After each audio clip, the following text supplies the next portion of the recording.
श्री महालक्ष्मी स्तोत्रम्। श्री गणेशाय नमः। श्री पराशर उवाच।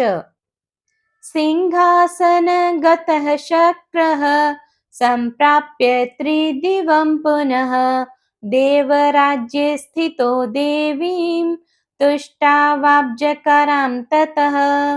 इन्द्र उवाच।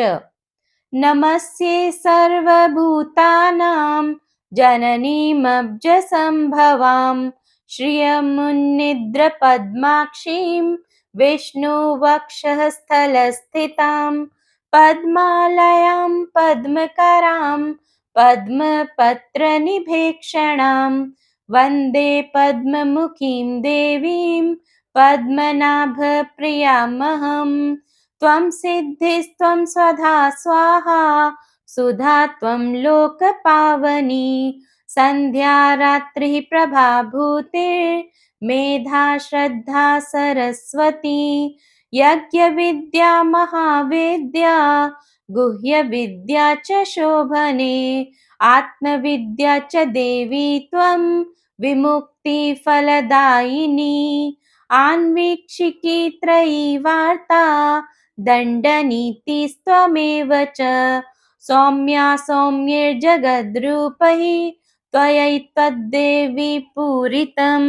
का त्वन्या त्वामृते देवी सर्वयज्ञमयं वपुः अध्यास्ते देवदेवस्य योगचिन्त्यं गदाभृतः त्वया देवी परित्यक्तं सकलं भुवनत्रयं विनष्टप्रायम् अभवत् त्वयेदानीं समेधितं दारः पुत्रस्तथा सुहृद्धान्यधनादिकं भवत्येतन्महाभागे नित्यं त्वद्वीक्षणान्नृणां शरीरारोग्यमैश्वर्यम् अरिपक्षक्षयः सुखं देवी त्वद्दृष्टिदृष्टानां पुरुषाणां न दुर्लभम्।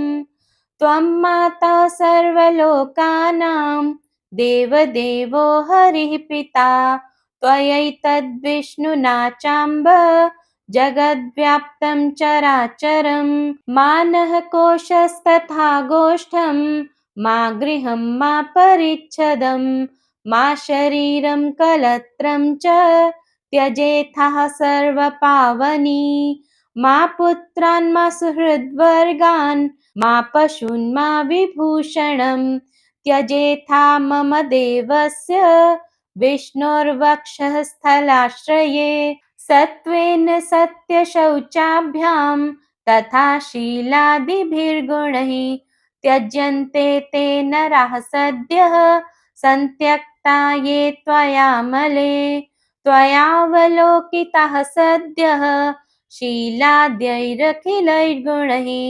कुलैश्वर्यैश्च पूज्यन्ते पुरुषा निर्गुणापि स श्लाघ्यः स गुणी धन्यः स कुलीनः स बुद्धिमान् स शूरः स च विक्रान्तो यस्त्वया देवि वीक्षितः सद्यो वैगुण्यमायान्ति शीलाद्यः सकला गुणः पराङ्गमुखी जगद्धात्री यस्य त्वं विष्णुवल्लभे न ते वर्णयितुं शक्ता गुणान् जिह्वापि वेधसः प्रसीद देवि पद्माक्षी मास्मांस्त्याक्षिः कदाचन।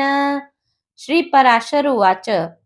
एवं श्रीः संस्तुता सम्यक् प्राह हृष्टा शतक्रतुं शृण्वतां सर्वदेवानां सर्वभूतस्थिता द्विज।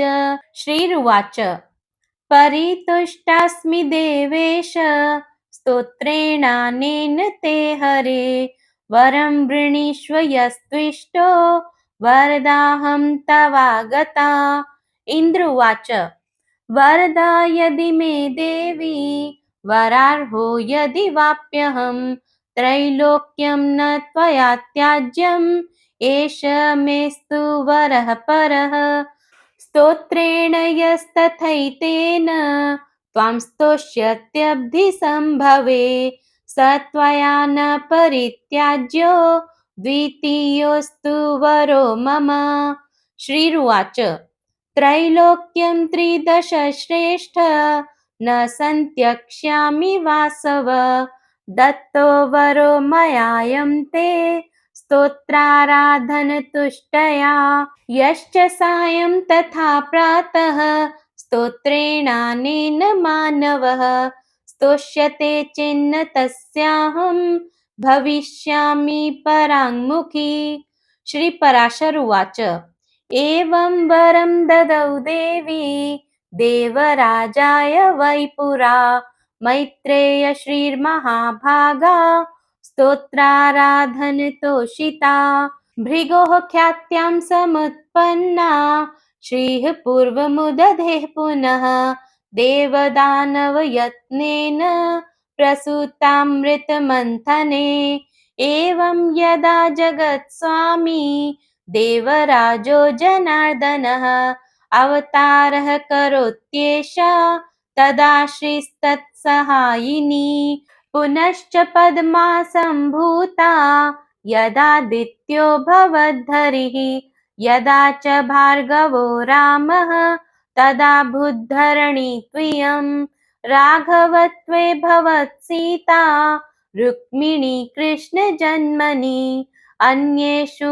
चावतारेषु विष्णोरेखानपायिनी देवत्वे देवदेहेयं मानुषत्वे च मानुषी विष्णोर्देहानुरूपां वै करोत्येषात्मनस्तनुं यश्चैत शृणुयाज्जन्म लक्ष्म्या यश्च पठेन्नरः श्रियो न विच्युतिस्तस्य गृहे यावत् कुलत्रयं पठ्यते येषु चैवर्षे गृहेषु श्रीस्तवं मुने अलक्ष्मीः कलहाधारा न तेष्वास्ते कदाचन एतत्ते कथितं ब्रह्म अन्यन्मां त्वं परिपृच्छसि क्षीराब्धौ श्रीर्यथा जाता पूर्वं भृगुसुता सती इति सकलविभूत्यवाप्तिहेतुः स्तुतिरियमिन्द्रमुखोद्गता हि लक्ष्म्यः अनुदिनमिह पठ्यते नृभिर्यैर्वसति न तेषु कदाचिदप्यलक्ष्मीः। इति श्री विष्णुपुराणे महालक्ष्मी स्तोत्रम संपूर्णम्।